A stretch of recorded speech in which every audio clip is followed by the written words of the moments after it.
Abusia yɛbɛma kwa abasonko so ɛreba POG Media so. Abusia yɛmbonra ɛyɛ yɛnsɛm NPP ɛba belusi another seat to ɛyɛ NDC amanyoko na sisi a NDC amanyoko no ɛne abrɛ denden a ɛnyɛ asɛm ketewa kra na yɛbɛbisa sɛ ɛyɛ seat bɛn Akwatia constituency seat na atɔ no Ernest Kumi ni free or free muno by elections and another ye be report edibam say by elections say ba be koso na after say NDC ewene eye Ablekuma North seat ni we no NDC Deputy Director of Election Dr. Seat-TANKO edi ababe tuja say omo kwa asanso akwa Akwatia seat no omo kwa grab side seat no na omoni abriye sa seat na nyaade a ombejai de ama eye NPP amanyoko na busu ayensa momre mom yenko na yenkonkoti ensema ekọ so subscribe ya subscribe like share ma for so ensa into me enkabi aha POG Media so medamase. Before even we won the elections. So what has changed? Nothing has changed. We knew that this electoral commission, they have a problem and they need to be reset. So if our national chairman made a statement, it's just recapping what we did during the 2024 elections. You all saw it. We're here battling with them left, right in their office. Every day, changing figures upon figures, fake figures. So we, as a political party, for now, today is Ablekuma North. That decision will cross there when we get there. For now, it's Ablekuma North that we are dealing with. Before the official declaration, I saw you and your colleague from the NPP, Charles Jamina, you were chit-chatting. What were you discussing? I was telling him that we'll cross this in Akwatia very soon after this election. And decide on this matter. As we speak now, no decision has been taken on this Akwatia matter. So it's not on the banner for now in terms of issue we will consider. The most important thing was to get Ablekuma North seats, and we've gotten it beautifully. I mean, we've gotten comfortable number in Parliament as we speak now. The first political party under the 1992 Constitution to get to test majority. It's only on the NDC that you can. It's only NDC that you can see this. That tells you the work that we have put in to make sure that this party will rebrand it. And I can assure you, this party will go a long way. Because I see, but you see, with that 2/3 majority, first, what does it mean for the NDC to have that 2/3 majority in Parliament, and what should the Ghanaian people expect you will do with that 2/3? Ghanaians are going to benefit from Ghanaians are going to benefit from the fruit of their labor. We will make sure that we will use that number for the benefit of the good people of Ghana. That is what we are going to do. We are not going to load it upon ourselves and then misbehave with the numbers. No, we are going to make sure that the mandate the people gave us, we make good use of it. They will benefit from it. We will come to them anytime we are looking. That is why they will always vote for us, because we are down to earth with them. And we are doing things that they want. And that is what I can assure you, that His Excellency John Dramani Mahama is not going to depart from what he's doing. Very well. For the past 7 months, look at what we are, the kind of prudent economic policies we have put in place, and the people are enjoying. Indeed, the Ghanaian people will hold you up to that. Has been accused by the NPP for fomenting trouble and scaring NPP sympathizers from coming to vote. How do you respond exactly to the comments by the parliamentary candidate in the Ablekuma North constituency? Let me put it on record. The NDC is not involved in any violence here in Ablekuma North. The NDC is not involved. Our party supporters and activists are disciplined people. We respect the right of everyone to come out and vote. The NDC is not involved in this violence. Those perpetrating the violence are NPP supporters. Those people who think that they should not participate in this election, as announced by their general secretary, are the people who are beating those who decided to come and participate. Their general secretary organized a press conference and announced to the whole world that the NPP is not taking part in these primaries, this rerun. It was done here. And we all heard it. It was live. Then some people decided to violate the decision of the hierarchy of the party. Yesterday, less than 12 hours to election, they came here and decided that they are joining the election. On what basis? Can you use less than 12 hours to win an election, if not because you have violent motive to come and mar the beauty of the elections? That is what they have come here to do. They are using that as a dress rehearsal for their primaries, parliamentary primary. I say parliamentary, presidential. You saw their presidential candidates yesterday. They were paying more than each other. So they want to slug it out here. And that's what they have done. We have the intelligence. The NDC is not part of this. We are not part of their problem. They shouldn't use our rerun here to come and cause mayhem and want to disturb the beauty of the election that we are conducting here. That is them, the NPP. Okay, it is very interesting when you say that the NDC is not behind the violence that we are seeing in the Ablekuma North constituency. But why would NPP supporters want to attack their own members? How does that even work? Simple. Even at their own party headquarters, they used to beat each other. Is it the first time NPP is beating each other? Have you forgotten the NPP ever poured acid on each other? They have been doing it. They are noted for that. And I'm telling you that when you see them like that, look, they can do anything when they are looking for position, especially the leadership of the party. Yesterday, some were given 200,000, others 400,000, some were given dollars, $6,000. What were they doing for? Less than 12 hours to election. Ibrahim here. I just want to find out. So one other allegation is that there are tags. There are tags that have been deployed to Ablekuma North. And the opposition MPP argues and alleges that those tags belong to the NDC. Is that the case? I can't hear you say it. Yeah, that there are macho men, tags that have been deployed to Ablekuma North, and they are fomenting trouble. They are seeking to intimidate voters from coming out to vote because... My brother, these are NPP. These are NPP. I am the Deputy Director of Election. I am in charge of operations for the election today. I am telling you that we have not deployed any tax.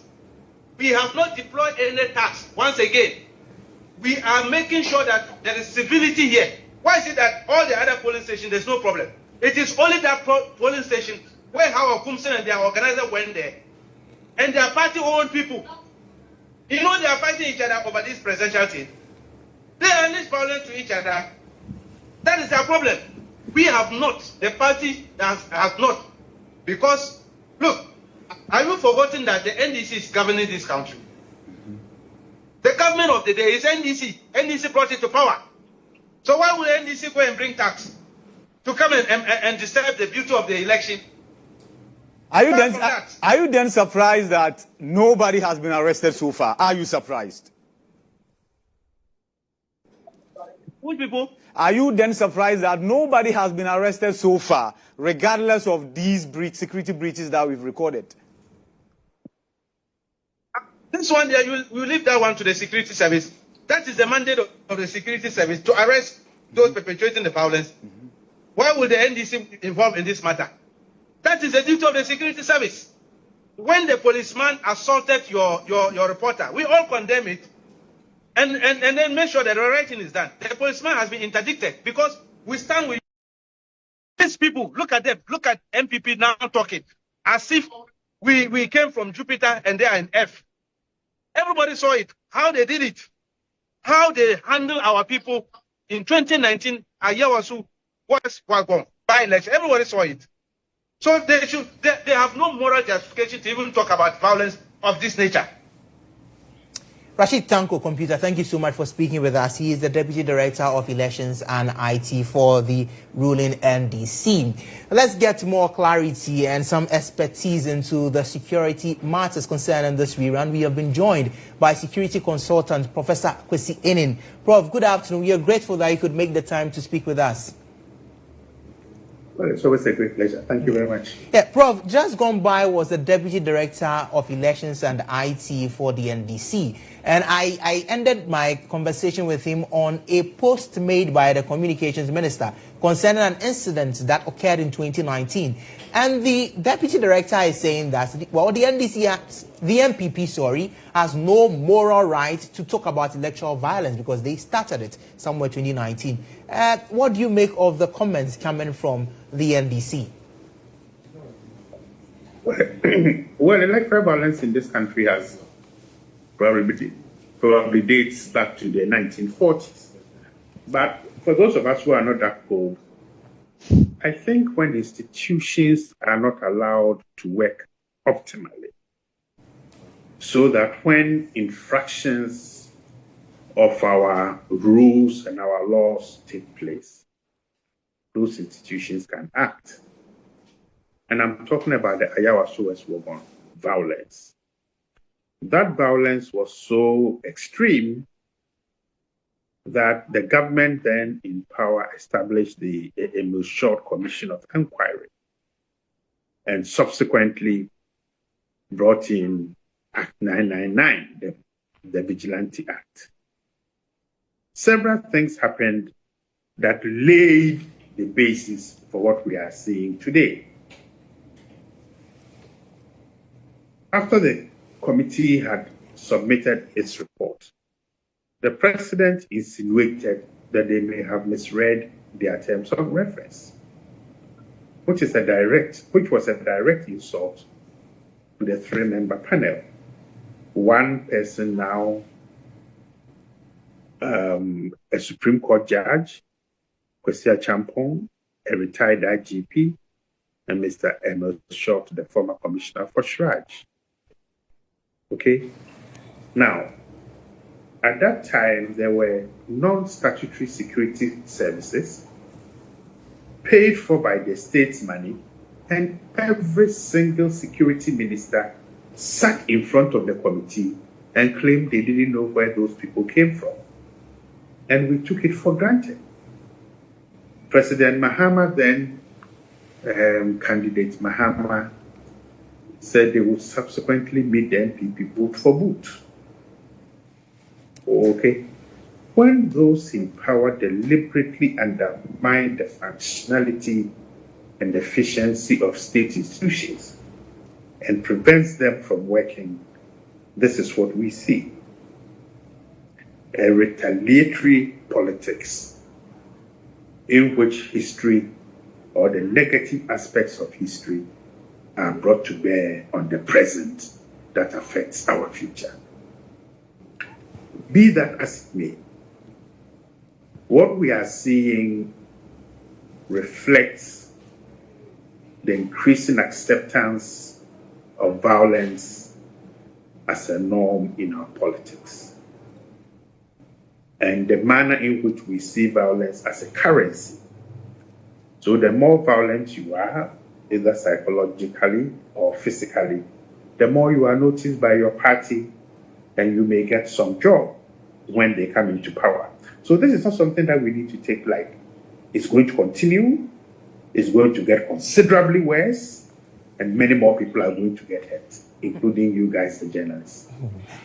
Professor Kwesi, indeed, this, as you mentioned, is not something that we as a country have managed to deal with properly. But I want to give the indication that I am here with my senior colleagues, Ibrahim Al-Hassan, Tutu Adanso, and so as and when they may also have some questions to throw in and get your expert opinion on them.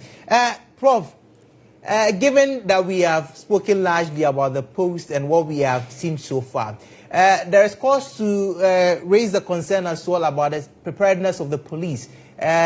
One person we engaged did indicate that the police did not appear prepared. They were without arms. They looked vulnerable. In your opinion, is that the case? No, I don't speak for the police, although people think I do. Look, if the police had gone there armed, they would have used it. Tanko, thank you so much for talking to us. Tanko Rashid Computer is Deputy Director of Elections and IT for the NDC. He's also CEO of GIFEC. He's been at the Collation Center. We've just been looking at a wrap of events for the NDC that just won the Ablekuma North constituency, bringing their number of seats in Parliament to a total of 184. And that's what you hear him talk about. They now have a clear 2/3 majority. Akwatia is still outstanding because of the demise of the certain MP who was an NPP MP. And so the NPP's numbers in Parliament is now reduced by 1 to 87. We still have the 4 independent candidates who caucus with the majority side, which is the NDC. And so it leaves very small room there for the NPP. And so we'll see how Akwatia plays out. We'll keep an eye on that as and when developments emerge. You know, here at your election command center. Let me get final words from Richard Kumado. Richard Kumado, we see that in the last hours of the election, not only did things quiet, but we also see the NDC visit the former MP who is on the opposition side, the NPP, for whatever reason to try and understand the situation. Perhaps it wasn't clear from why they visited her from TANKO, but I can understand why. But how important is that gesture for post-election healing? Why did Hawa Yakobo or Hawa Kumsin came to the police station with a weapon? She envisaged chaos and she prepared for violence. And that can only be the only reason why she came to the police station with a weapon in her hand. And that is not a good thing because she's becoming synonymous with violence. And she confessed she shot a gun to protect herself. Then you are coming to another election, predominantly where the stakes are so high, and you came with a weapon in your hand. If the state wants to be serious, she needed to be investigated independently. And that is the only reason why you can get to the bottom of why she was attacked and why she came with a weapon and who her likely perpetrators are to be. For politicians from the NDC visiting her, it's the politics of facade at the same time. They just want to play safe. They want to clean the tables. But it is politics. It's pure politics. And I told you, politics can destabilize the state, and activities of key political actors has the tendency of destabilizing the democracy, and it's a threat against the state. Today, lo and behold, what I have been saying for all this while, you have seen how key political actors and frontline politicians, by their behavior and inactions, nearly destabilize the community around the Odoko area, because the police trust them as people who will behave themselves, and the police got the opposite. So yeah, they visited her, but that behavior of coming to a police station in a well-charged environment with a weapon in your hands, probably she emphasized that there's going to be chaos, and she prepared for violence. Why she has to tell the police, or she has to tell the BNI, who her attackers are and what transpired before they came after her as an individual person, when you have a lot of NPP full soldiers and party apparatus and, you know, the bourgeois within the community, and they have not been attacked. And I don't think that might be the only weapon she came there with. And it's becoming a very disturbing. Well, I mean, at this point, we'll never know, right? We'll never know. Best not to speculate. Thank you so much for talking to us, Richard. I appreciate your time and patience with us today throughout the coverage. Richard Kumado, the security analyst, bringing us to the end of our special coverage of the Ablekuma North Parliamentary election rerun, which saw the NDC